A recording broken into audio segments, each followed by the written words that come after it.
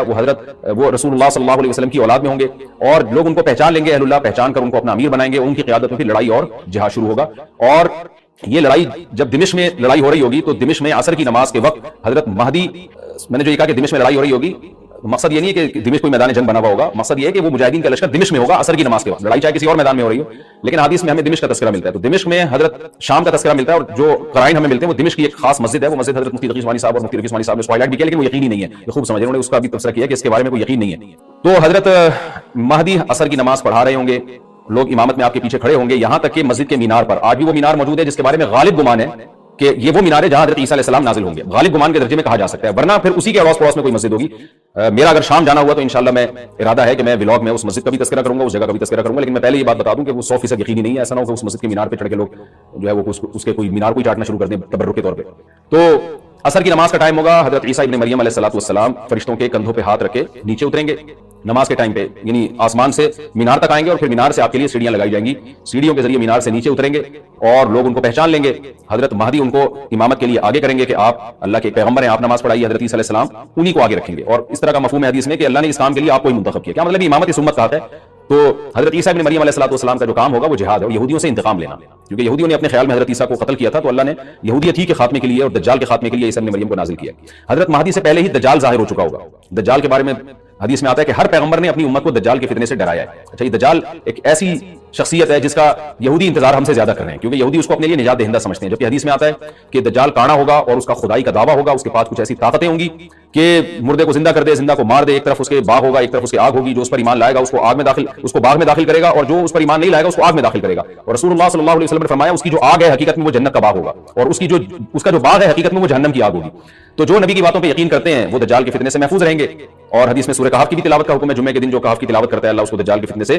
محفوظ رکھتا ہے۔ اب آپ دیکھیں یہ سورہ کہف میں قیامت کی علامات کا تذکرہ ہے نا، تو شاید اسی وجہ سے کیونکہ جو سورہ کہف پڑھتا رہے گا وہ یاجوج ماجوج کے واقعات بھی پڑھتا رہے گا اور اللہ کی قدرت کے واقعات بھی پڑھتا رہے گا، تو دجال کے فتنے سے اللہ اس کو اس برکت سے محروم بچا کے رکھیں گے، فتنے سے محفوظ رکھیں گے۔ تو وہ ایسی طاقتیں دکھائے گا، بے وقوف لوگ اس پہ ایمان لے آئیں گے۔ حدیث میں آتا ہے کہ کانا کبھی بھی خدا نہیں ہو سکتا، نہیں اس کی تو ایک آنکھ ہوگی نہیں، لیکن بے وقوف لوگ اس کے یہ کچھ ظاہری کمالات دیکھیں گے، یہ نہیں دیکھیں گے کہ یہ تو شکل بھی اس کی اچھی نہیں ہے، یعنی خدا کا بس کم جمال والا ہوتا ہے نا، یہ تو ہے بھی کانا،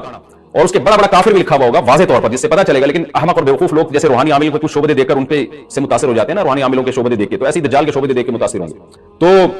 بہت لوگوں کو، خلقت کو، بہت بڑی امت کو گمراہ کرے گا دجال، اہل اللہ کو اللہ تعالیٰ اس کے فتنے سے محفوظ رکھے گا۔ پھر حضرت عیسیٰ ابن مریم جب نازل ہوں گے تو وہ دجال کو قتل کریں گے۔ حدیث میں آتا ہے کہ نیزے کے ذریعے گھوڑے پہ بیٹھ کے قتل کریں گے۔ علماء نے اس حدیث کا دو مطلب بیان کیے ہیں کہ یا تو اس کا مطلب یہی ہے کہ واقعی گھوڑے پہ بیٹھیں گے، نیزہ استعمال کریں گے، اور زمین جو ہے وہ اتنی پہلے اس سے جنگیں ہو چکی ہوں گی کہ لوگ دوبارہ تلواروں گھوڑوں کی طرف آ جائیں گے۔ اس بات کا امکان ہے، ہر ملک ایٹمی طاقت بن چکا ہے، تو اگر یہ ایٹم بم سارے ملک آپس میں چلا دیں تو ہم دوبارہ گدے گھوڑوں والی زندگی پر آ جائیں گے، ٹیکنالوجی ساری تباہ برباد ہو جائے گی، انسان کی ترقی۔ تو اس بات کا بھی امکان ہے کہ کوئی اس سے پہلے ہو سکتا ہے کوئی ایسی جنگ عظیم ہو کہ انسانیت دوبارہ پہاڑوں پتھروں کے دور میں آ جائے، لیکن ظاہر یہ معلوم ہوتا ہے کہ رسول اللہ صلی اللہ علیہ وسلم نے جو کلام کیا ہے ظاہر ہے اس دور کے لحاظ سے جو لوگوں کے